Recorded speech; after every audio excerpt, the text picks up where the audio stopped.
School trip. आयु बस में बैठा बस यही सोच रहा था कि वो पहाड़ कैसे होंगे। आयु जो 15 साल का था, पिछले 3 साल से चंडीगढ़ में ही रह रहा था। फिर भी वो कभी हिमाचल की हसीन वादियों में नहीं गया था।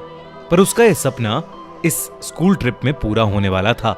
ढेर सारे लंच बॉक्सेस से खाना खाते हुए और अंताक्षरी खेलते हुए पूरा दिन बीत गया था। वो शिमला पहुंचने ही वाले थे कि पता नहीं कैसे उनकी बस जो कुछ मिनट पहले एकदम ठीक चल रही थी, उसमें से धुआं निकलने लगा। रात बहुत हो चुकी थी और बच्चे साथ में थे, तो सब टीचर्स ने मिलकर फैसला लिया कि वो पास में ही एक होटल के अंदर रुक जाएंगे और सुबह मैकेनिक को बुलाकर बस ठीक करवा कर शिमला के लिए वहां से निकल जाएंगे।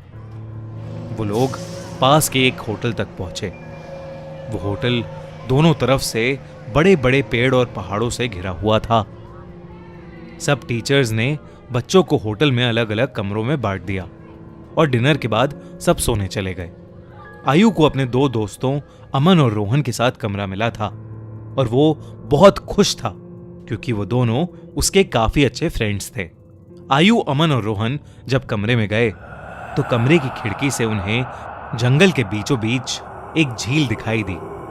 उन सभी को याद था कि कैसे पिछली स्कूल ट्रिप पर रात में 2 बच्चे ऐसे ही झील पर निकले थे और वो स्कूल के सबसे पॉपुलर बच्चे बन गए।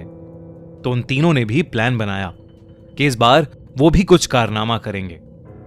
उन्होंने सोचा कि वो होटल से छुपके से निकल जाएंगे और उस झील पर जाकर फोटो खींचकर वापस आ जाएंगे। जैसे ही होटल का गार्ड सो गया, वो तीनों निकल गए। झील दिखने में तो होटल से ज्यादा दूर नहीं लग रही थी, पर वो तीनों करीब आधा 1 घंटा झील की तरफ चले जा रहे थे और जंगल का रास्ता था कि खत्म ही नहीं हो रहा था। ठंड बहुत ज्यादा बढ़ चुकी थी और उस सुनसान जंगल में उन तीनों की ठंड के मारे हालत खराब हो रही थी। उन्होंने अपना फोन चेक किया तो उसमें सिग्नल नहीं था। तब उन्हें लगा कि उन्हें झील का प्लान कैंसिल करके वापस होटल चले जाना चाहिए। अपने फोन की फ्लैशलाइट के सहारे वो वापस होटल का रास्ता ढूंढने लगे। रास्ता ढूंढते ढूंढते अमन और आयु, जो रोहन के थोड़ा आगे चल रहे थे, जब पीछे मुड़े तो उन्होंने देखा कि रोहन वहां था ही नहीं। तभी उन्हें अपने पास में से किसी के भागने की आवाज आई। वो बहुत घबरा गए, पर क्योंकि वो रोहन को अकेला नहीं छोड़ सकते थे तो उन्होंने उस कदमों की आवाज का पीछा किया। वीरान और घने जंगल के बीच वो उन कदमों की आवाजों का पीछा करते गए, जो कुछ मिनटों बाद बंद हो गई। रोहन उनको अभी तक नहीं दिखा था और अमन और आयु अब बहुत ज्यादा डरने लगे थे। लेकिन तभी उन्हें ऐसी आवाज आई कि मानो कोई जमीन खोद रहा था। वो धीरे धीरे उस आवाज के पास गए और झाड़ियों के पीछे से उन्होंने देखा कि और कोई नहीं बल्कि रोहन ही जंगल में एक गड्ढा खोद रहा था। उन्होंने डर के मारे रोहन को पुकारा। रोहन उनकी तरफ मुड़ा और उन्हें गुस्से से भरी आंखों से देखने लगा। उसकी आंखें एकदम काली पड़ चुकी थीं, जैसे किसी ने उसके अंदर से आंखें ही निकाल ली हों। अमन रोहन के पास गया और उसने रोहन के कंधे पर हाथ रख के उससे पूछा कि उसे क्या हुआ है। लेकिन रोहन के कंधे पर हाथ रखते ही रोहन अमन के ऊपर चिल्ला उठा और रोहन ने उसे एक बहुत तेज धक्का दिया। अमन काफी दूर जाकर गिरा। रोहन के अंदर कोई अजीब सी शक्ति आ चुकी थी। आयु भागा भागा अमन के पास गया।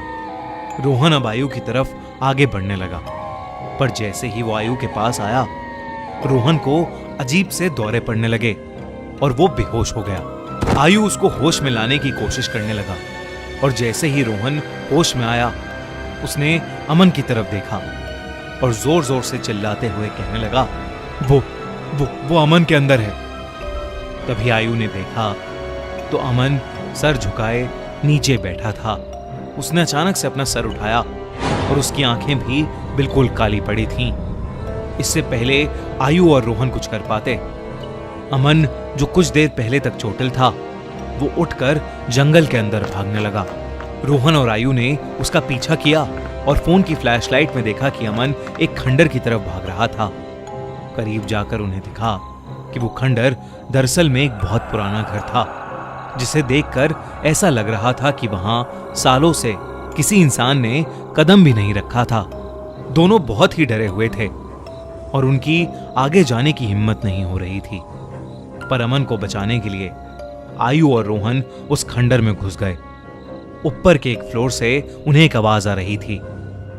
वो उस आवाज के पास पहुंचे तो जो उन्होंने देखा उस पर उन्हें विश्वास ही नहीं हुआ। उन्होंने देखा कि अमन बेहोशी की हालत में हवा में लटका हुआ था और एक बूढ़ी औरत उससे बात कर रही थी। उस औरत का चेहरा बहुत भयानक था। उसकी आंखें एकदम काली थीं। खाल लटकी हुई और बिखरे हुए सफेद बाल उसे और डरावना बना रहे थे। वो दोनों उस औरत को देखते ही वहां से बाहर भागे। वो औरत भी उनके पीछे पीछे आने लगी।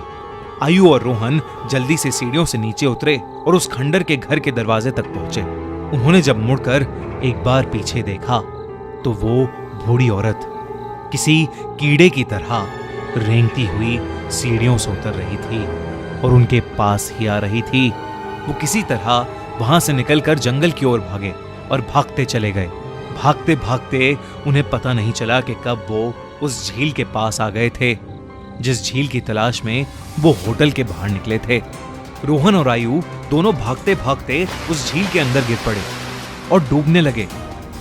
उन्हें ऐसा लग रहा था कि जैसे कोई उन्हें अंदर खींच रहा हो।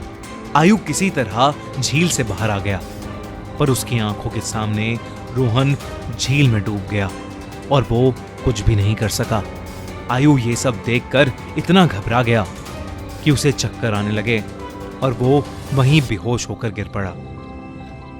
आयु की जब सुबह आंख खुली तो वो उसी होटल के कमरे में था। वो भागकर बाहर गया तो बाहर पुलिस की बहुत सी टीम्स थीं और जमीन पर सफेद चद्दर में लिपटी हुई रोहन और अमन की लाश पड़ी थी। पुलिस ने तो इसे मर्डर घोषित कर दिया था, पर आसपास के रहने वालों ने बताया कि कई साल पहले उस जंगल में एक बूढ़ी औरत रहती थी। वहां उसका एक घर था। सभी से अलग वो औरत चैन से रहती थी। पर एक रोज उसके घर को कब्जाने के लिए पास के गांव के कुछ लोगों ने उसके साथ बदसलूकी की और उसे मारकर उस झील में फेंक दिया। तब से कोई भी इंसान रात में जंगल की ओर या उस झील के पास नहीं जाता। कहते हैं कि उस बूढ़ी औरत की आत्मा अभी भी वहां अपने बदले के लिए भटकती है। काश ये बात इन तीनों दोस्तों को पता होती तो शायद आज आयु के साथ साथ रोहन और अमन भी जिंदा होते।